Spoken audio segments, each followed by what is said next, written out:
February was cold in Washington. Had Pluribus known it was February, he probably would have chosen a different time to lose control of the space-time flux roaring through the engines of his pleasure yacht as he warped through the galaxy in the vicinity of the waste world Sol 3. Being unaware of the frigid weather, however, he just allowed the catastrophe to continue and watched impotently as his ship plummeted out of the warp bypass, careened into the Sol system, got swung about by Sol 5's gravity, bounced off an asteroid, tore through the atmosphere of Sol 3, and slammed into Professor Ketra's backyard, destroying 2 stately fir trees and a fish pond in the process. Pluribus grumbled as he dialed the Triple G, the Galactic Guide Guild, similar to AAA. He wasn't a member, so a tow was going to cost him a fortune, and clambered out of the burning hole of his craft.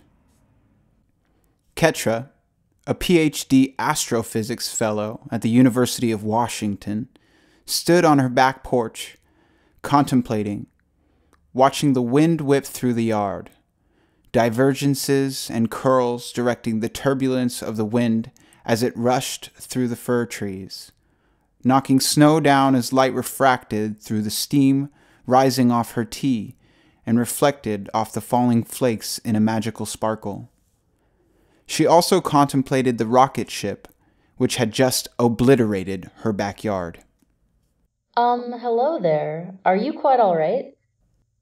Pluribus shot a shocked glance in her direction and quickly ran, stumbled and sludged, rather, through the snowdrifts and hid behind one of the few trees left unscarred by his fiery holocaust of an entrance, his bulbous nose protruding well beyond the cover of his ingenious hiding spot as he covered the mouthpiece of his communicator and spoke frantically to a series of automated call takers at the Triple G phone banks.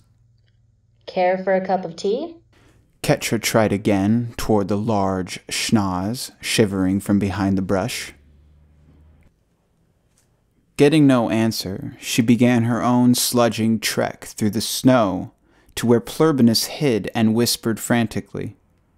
She rounded the tree and smiled at Pluribus, doing her best to make a good first impression for her race.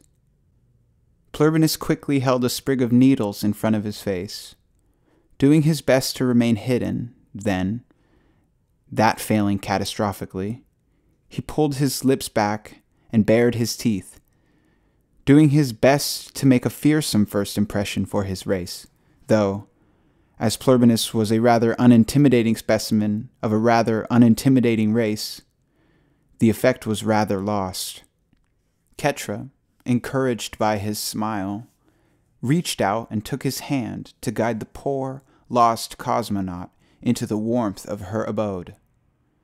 Pluribus frantically raged at the automated Triple G call robot about how he was being taken hostage by a hostile military and berated himself for not having signed up for membership, which would have allowed him to skip all of this and talk to a real, live Galactian.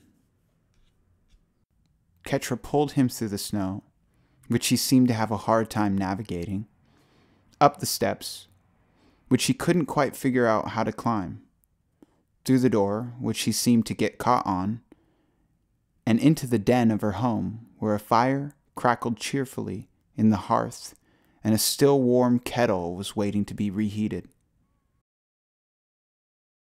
Pluribus, having struggled his hardest to prevent this abduction, grasping desperately first at the steps and then at the door frame, saw the primitive cooking fire the monster had prepared for him, and sat down in a soggy puddle on the carpet to bemoan his fate. Alfred, play Decemberus. Ketra said to Pluribus, who didn't know his name was Alfred, but accepted this humiliation. The soft tunes of folk music flooded out of the walls of the hovel. Pluribus gaped around in a panic, anticipating a group of strangely instrumented warriors around every corner, as he prepared for his final stand. You look absolutely frigid and terrified. Oh dear. Alfred, thermostat up to 80, mood lighting calm. Ketra smiled as she walked over holding a cup out to Pluribus. A cup probably of some vile poison, a muscle relaxant to make his flesh more tender, most likely. Pluribus glared at Ketra as she held the cup up to his mouth and forced the stuff in. He felt rage, indignity, regret, and at the end of it all, absolute comfort. His eyes relaxed as he looked around the hovel. No, the home. A relaxing orange light blending with the melodic tunes and warm air pumping in his face in the soft orange light. Oh, yes. This is actually surprisingly quite pleasant, Pluribus said through his babbledict. How are you doing this? Where have you hidden the band? The torchbearers, the blowers? Ketra looked at him confused, then laughed. We're alone. That's just Alfred, my smart assistant. He cozies things up for me. Alfred, boarding videos. Pluribus narrowed his eyes as he regarded her, then widened them again as a projector whirred to life, and snowboarding videos played on the wall above the fireplace to the Decemberists' background music. I'm a bit of a geek, actually, Ketra admitted slyly over her tea. Always tinkering with these gadgets. I guess because it's part of my job as a scientist to always be exploring. A scientist? Pluribus asked. Your tribe has scientists? That's not possible. You haven't even developed travel yet. Most species figure that out in just a couple of years. Then again, Pluribus thought to himself, he'd never heard of an Alfred before. Oh, yes. Ketra grew excited at the interest in her work and pulled a composition notebook, which had seen an awful lot of strange things, but nothing quite so strange as this green-nostriled man huddled in a pool of snowmelt on the floor sipping tea, down from the shelf and opened it up. You probably know all about this stuff. I've been working on super-relativistic jets from black holes recently, but the accretion turbulence equations are really giving me some bother. She opened the book betwixt them to reveal pages and pages of curls and divergences and tensor maths. Pluribus stared down at the codex, filled with gibberish, and sighed to himself. Of course. Tribe magic. Ah, yes, well. He grew haughty and checked his communicator with obvious impatience. I can't say I know much about this kind of thing. I've just submitted a paper, but the reviewers said my work was sloppy and my team didn't adequately account for the magnetic field, so we've been calling our colleagues over in Toronto to help us out. Ketra's voice faded as she stood and began to pace the room, eyes absorbed into the pages. Oh gods, Pluribus groaned to himself. Democratic tribe magic, the worst sort. No wonder this place is a backwater. No wonder they never even figured out jumping.